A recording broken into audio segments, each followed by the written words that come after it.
Hey, all right, welcome back. No, that wasn't the president. That's a great friend of the show, John DiDomenico. He's quite the Trump impersonator, quite the funny guy. Also, we got to get him back in here soon. I'm sure he's got a million of them. You know what I'm saying?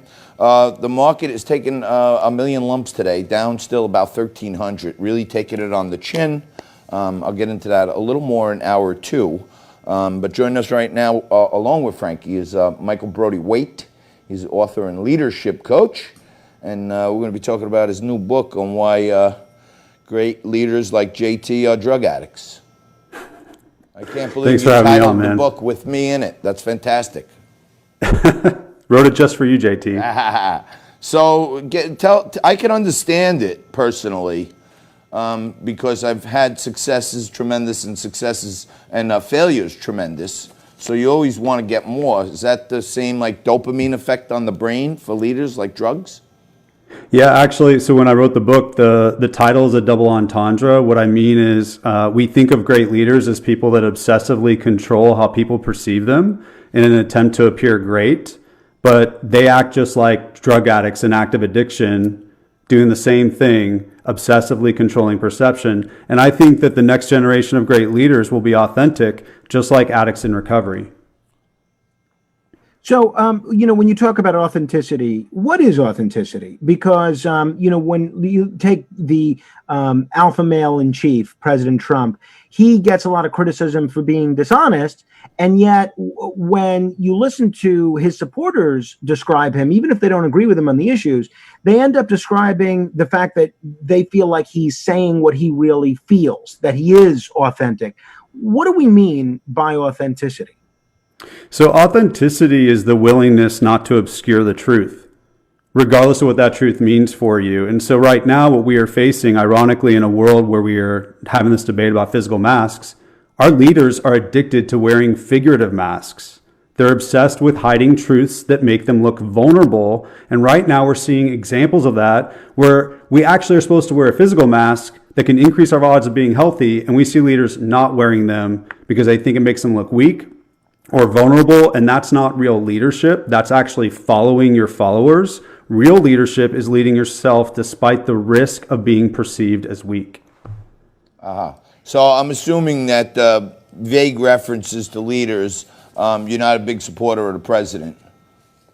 This isn't a political book, No. Well, I'm saying I'm asking about the reference.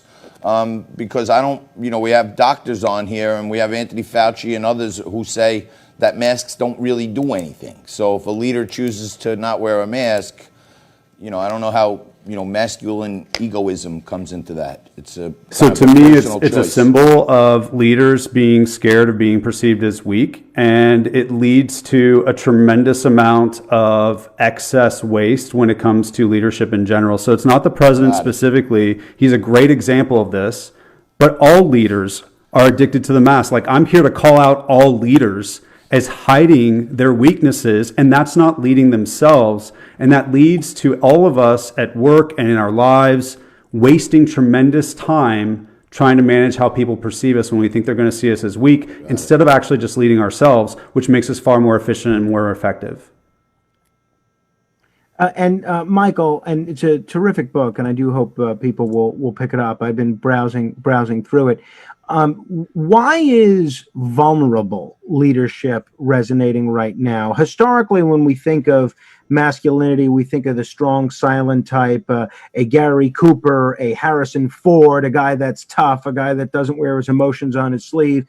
Then Andrew Cuomo, who you talk a little bit about as the kind of guy that's been praised for his leadership skills, he goes on Howard Stern and talks about how he's been crying during the COVID crisis.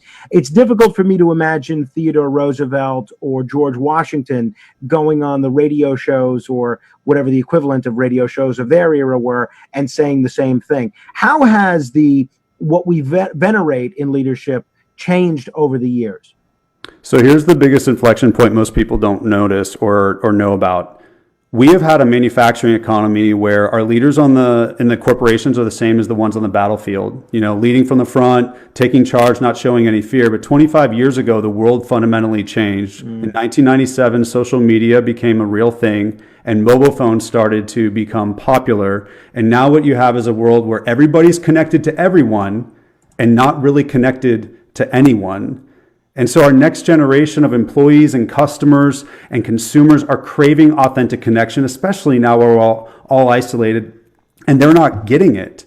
And so the ability to pierce through all those layers and truly be vulnerable creates a human connection that transcends business. And the new generation of leaders that embrace that are demonstrating how humans lead themselves, and that makes all the other humans want to follow them. Got it. All right. Well, Mike, I want to hear more about this this masculine egoism. We're going to have you back because I think I might demonstrate some of these traits, and I may need help. So you may have to coach me through this. I'd be happy to do that. A more vulnerable leader. All right, Michael Brody-Waite, thank you very much. His book, Great Leaders Like Drug Addicts. Go check it out. We'll have you back soon. Thank you, brother. Thanks, man. You got it.